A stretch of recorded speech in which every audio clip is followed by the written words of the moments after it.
अगर आप लोग कर रहे हैं यूजीसी नेट की तैयारी या आप लोग इस यूजीसी नेट जेआरएफ को कर चुके हैं और अगर आप लोग सोच रहे हैं कि यार इसके बाद क्या क्या करियर ऑप्शंस मेरे पास हैं, तो अनअकैडमी आपके लिए एक करियर बूस्टर प्रोग्राम लेके आया है। एक ऐसी वर्कशॉप लेके आया है जिस वर्कशॉप में आप लोगों को ये बताया जाएगा कि क्या क्या करियर अपॉर्चुनिटीज़ आपके पास अवेलेबल हैं आफ्टर यूजीसी नेट या आपने अगर जेआरएफ किया हुआ है तो।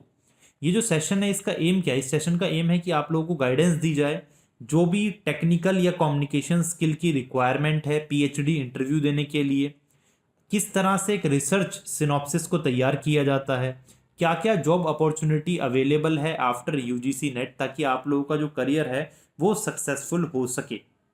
ये जो पूरा का पूरा सेशन है ये अनअकैडमी के दो एजुकेटर्स के जरिए लिया जाएगा, वो नला और अदिति के जरिए। ये सेशन 19 नवंबर से 22 नवंबर तक चल रहा है, अभी प्रेजेंटली चल रहा है, और आप लोग इसे हर शाम को 8 बजे ले सकते हैं अनअकैडमी के प्लेटफॉर्म पे। इसके लिए आपको डिस्क्रिप्शन बॉक्स में जाना है और वहाँ पर जाके आपको दिए गए लिंक पे क्लिक करना है। ये जो पूरा का पूरा वर्कशॉप है ये पूरी तरह से फ्री है अनअकैडमी के प्लेटफॉर्म पे। Thank you very.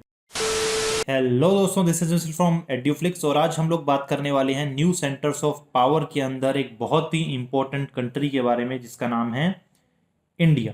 जी हाँ, इंडिया जो है वो आज के टाइम में एक नया सेंटर ऑफ पावर बनती जा रही है, एक ऑल्टरनेटिव सेंटर ऑफ पावर बनती जा रही है, क्योंकि आज का जो वर्ल्ड है वो बाइपोलर वर्ल्ड नहीं रहा है, वो एक मल्टीपोलर वर्ल्ड बनता जा रहा है। तो ऐसे मल्टीपोलर वर्ल्ड में ज़रूरत है कि ऐसी ऐसी देश सामने आते जाएं जिन देश के अंदर कुछ जज्बा है कुछ करने का, या जो देश आज के टाइम में एक अनोखी सुपर पावर के तौर पर सामने आ रहे हैं, और इन्हीं में इंडिया जो है वो एक देश है।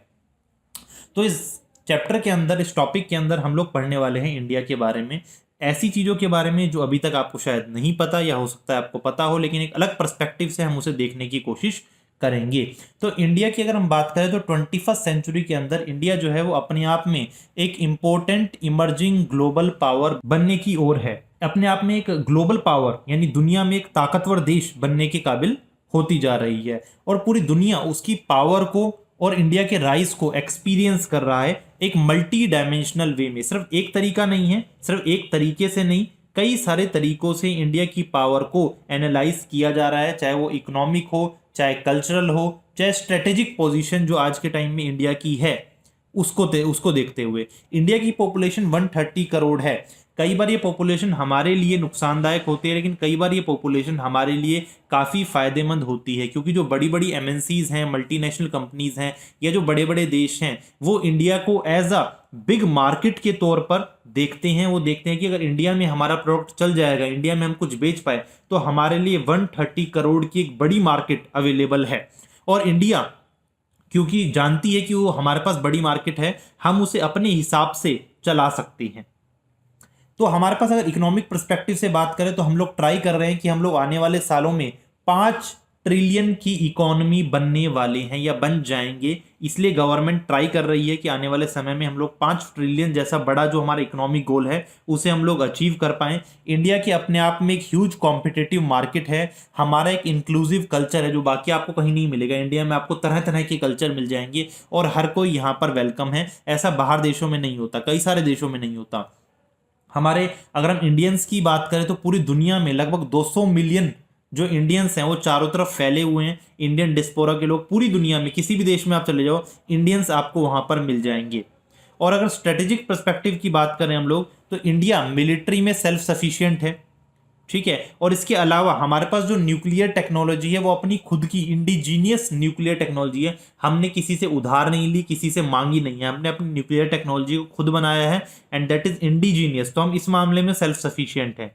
इंडिया ने कई तरह की स्कीम्स को भी लॉन्च करने की कोशिश की है, जैसे कि मेक इन इंडिया, जिसके थ्रू इंडिया जो है वो चाह रहा है कि हम लोग खुद प्रोडक्ट्स को बनाने लगे, हम लोग चाइना जैसे देशों पे ज़्यादा डिपेंडेंट ना रहें अपने सारे सामानों के लिए।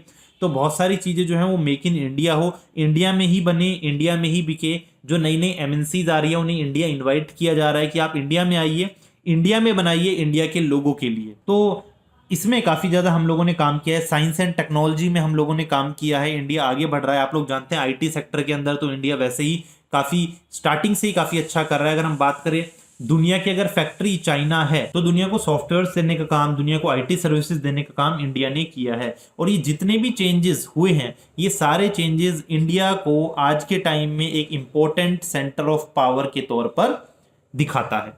तो ये क्वेश्चन जो है आपका, ये क्वेश्चन आपका 3 नंबर में और 5 नंबर में दोनों में आ सकता है, क्योंकि एक इंपॉर्टेंट क्वेश्चन है अपने नजरिए से। और इसमें 1 नंबर का क्वेश्चन बनने के चांसेस बहुत ज्यादा कम है। बेशक आपसे ये पूछ सकते हैं कि इंडिया आज के टाइम में क्या गोल है उसका इकोनॉमी में, तो आप बता सकते हैं $5 ट्रिलियन की इकोनॉमी बनना चाहते हैं हम लोग।